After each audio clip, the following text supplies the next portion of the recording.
Ako si Jade Buhoy at narito ang mga napapanahong balita.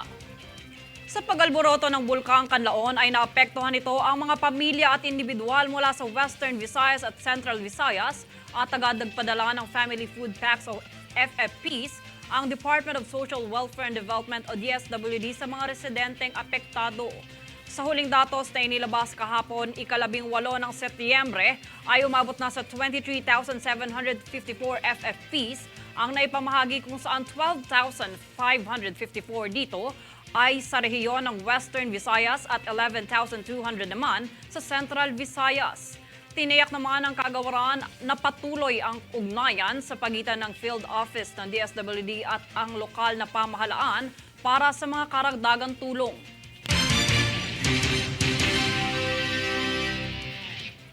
Kamakailang ipinagdiwang ang Grandparents' Day sa Correctional Institution for Women upang bigyang halaga ang mga lolo at lola na Persons Deprived of Liberty o PDLs na pinangungunahan ng Bureau of Corrections. Para sa buong storya, tungayan ang balitang ito. Ipinagdiwang ng Correctional Institution for Women o CIW ang Grandparents' Day noong ika-30 araw ng Agosto upang parangalan ang mga lolo't lola na hindi nadadalaw ng kanilang mga pamilya. Tampok sa nasabing pagdiriwang ang isang araw na film viewing na dinaluhan ng 102 Persons Deprived of Liberty o PDLs mula sa iba't ibang dormitoryo. Ipinakita ang pelikulang Lolo and the Kid, isang Filipino drama na sikat sa Netflix na nagbigay ng mahalagang aral tungkol sa pagmamahal at pagkakaisa. Namahagi rin ang CIW ng 200 food packs bilang simbolo ng pasasalamat at pagmamahal sa mga nakatatandang PDLs. Bilang bahagi nito, suportado din ng Bucor ang mga programang nagbibigay ng rehabilitasyon at libangan para sa mga PDLs. Naging matagumpay ang event sa paglikha ng di malilimutang araw para sa mga lolo't lola at pagbibigay ng inspirasyon sa lahat ng mga kalahok. Jade Buhoy, nag-uulat para sa One Media Network. Nakahanda na ang Commission on Elections o COMELEC para sa malawakang pagdagsa ng mga aplikanteng botante ilang araw na lamang bago matapos ang registration period para sa susunod na halalan. May 2 linggo na lamang ang nalalabi para sa mga nais magparehistro at maging botante, kung saan nagpaalala naman si COMELEC spokesperson John Rex Ludianco sa publiko na huwag nang hintayin ang deadline bago pa man makapagparehistro dahil wala na umano silang balak i-extend ito. Upang makapagparehistro, magtungo lamang sa link na nakatala sa inyong TV screen at i-download ito bago pumunta sa mga itinalagang registration sites. Kami ang boses ng pagbabago. Ako si Jade Buhoy at ito ang News Force. Sa ulo ng mga balita. Pag-imprenta ng National ID sa PBC, hindi may tuturing na valid ID. PNP-ACG, nagbabala ukol sa debt collection scam. Ilang ahensya ng gobyerno, hinikayat ang DOST Pag-asa na iulat ang lagay ng panahon ng mas maaga. Panukalang pagbibigay ng Christmas bonus, libreng legal aid sa mga tanod isinusulong sa Kongreso. Mga civic at religious activities kaugnay ng Peña Francia Festival sa Naga City nagpapatuloy. Olympic vaulter EJ Obiena, klinarong hindi siya endorser ng alak at gambling business. Patas at pantay na balita, komprehensibong ulat para sa pulso ng masa. Ito ang News Force.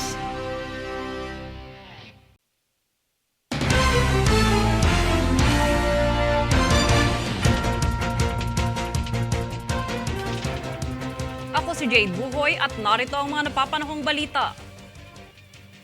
Nitong kamakailan lang ay inanunsyo ng Philippine Army o PA ang bagong pinuno ng 2nd Infantry Division nito na nakabase sa Rizal. Isinagawa ang seremonya ng Change of Command sa pangunguna ni Army Commander Lieutenant General Roy Galido, kung saan itinalaga si Brigadier General Cirilo Balauro Jr. bilang bagong pinuno ng sandatahan. Pinalitan ni Balauro si Brigadier General Jose Augusto Villarreal na nagsilbi bilang acting commander kasunod ng pagretiro ng nooy 2ID Chief na si Major General Roberto Capulong noong ika-13 ng Setyembre.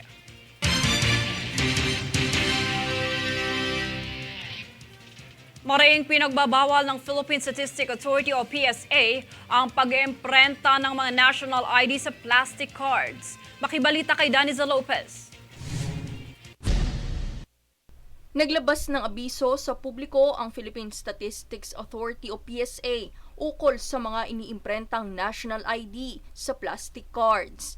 Binigyang diin ng PSA na ito'y mahigpit na ipinagbabawal at hindi naaayon sa batas dahil tanging ang ahensya lamang ang nararapat na mag-imprenta at mag-issue nito. Kaya't ang pag-iimprenta ng ID na ginagawa sa labas ay hindi otorisado at may karampatang parusa. Ang sinumang mapatunayang may sala na lumabag dito ay haharap sa pagkakakulong ng 3 hanggang 6 na taon at multa na nagkakahalagang 1 milyong piso hanggang 3 milyong piso sa ilalim ng Batas Republika bilang 11055 o ang Philippine Identification System Act. Hindi rin umano maituturing legal na pagkakakilanlan ang mga inimprentang national ID sa plastic cards na hindi inisyu ng PSA kaya't hindi ito maaaring tanggapin sa mga publiko at pribadong transaksyon. Daniza Lopez nag-uulat para sa One Media Network. Nagbabala ang Bureau of Customs o BOC sa publiko tungkol sa mga peking Facebook accounts na nagpapanggap ng mga opisyal ng ahensya at naghihingi ng pera kapalit ng custom services.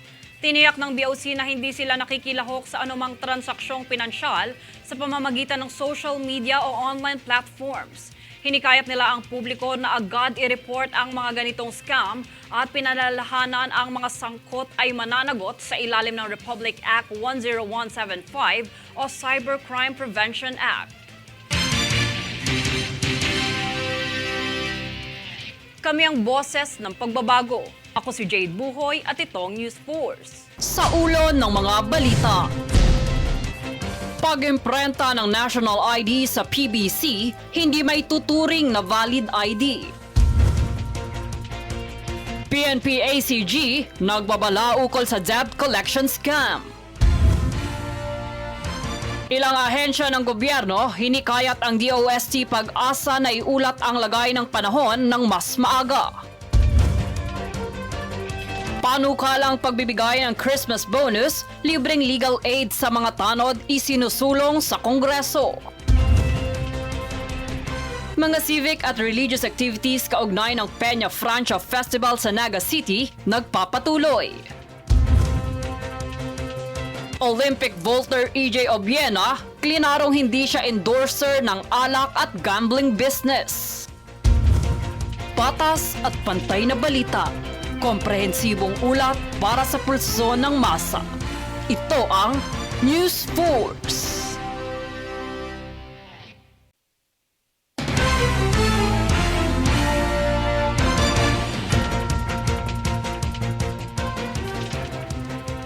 Ako si Jade Buhoy at narito ang mga napapanahong balita.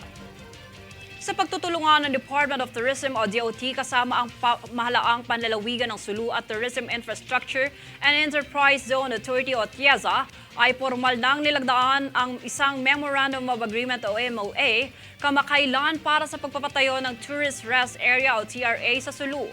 Isinaad ng MOA ang mga tungkulin at responsibilidad ng bawat partido sa pagpapatayo, pamamahala at pagpapanatili ng TRA na binigyang diin ang pagtutulungan sa pagitan ng DOT, TIEZA at ng lokal na pamahalaan upang matiyak ang mahusay na operasyon ng pasilidad alinsunod sa mga alituntunin ng DOT.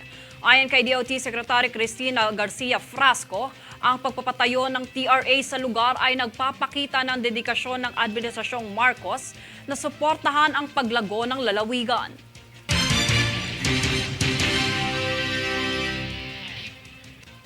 Tuloy-tuloy ang mga civic activities sa Naga City, kaugnay ng pagdiriwang ng kapistahan ng Birheng Peña Francia, isang traslasyon procession sa dinaluhan ng libu-libong deboto ng Birheng Peña Francia. Tunghayan ang balitang ito. Umabot sa 900,000 katao ang dumagsa sa tradisyonal traslasyon procession itong nakaraang Biyernes sa lungsod ng Naga kaugnay ng pagdiriwang ng Peña Francia Fiesta.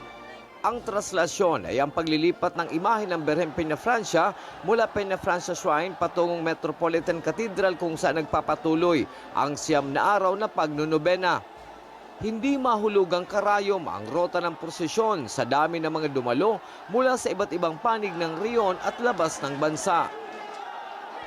Umulan, ngunit tuloy ang Citizen Training Program DRRM MAPE Parade Competition na nilahukan naman ng iba't ibang public at private secondary schools sa buong Bicol Region. Dahil sa dami ng kalahok na paaralan, umabot hanggang gabi ang aktibidad. Ngunit para sa mga estudyante, sulit ang kanilang pagod. Nitong linggo, ipinakita naman ang galing sa silent fancy drill ng mga kadete mula pa rin sa iba't ibang private at public schools. Ginanap ito sa Jess Robredo Coliseum sa Naga City pa rin. Habang dumagungdong naman ang tunog ng mga banda na sinabayan, nag-indak ng mga majorettes mula sa mga kolehiyo at secondary schools ng Bicol sa Regional Majorettes DBC and Band Exhibition. Sa ngayon ay nagpapatuloy ang mga civic activities sa Naga City kaugnay ng Peña Francia Fiesta. Mula sa Naga City sa Bicol, Melvin Machado nag-uulat para sa One Media Network.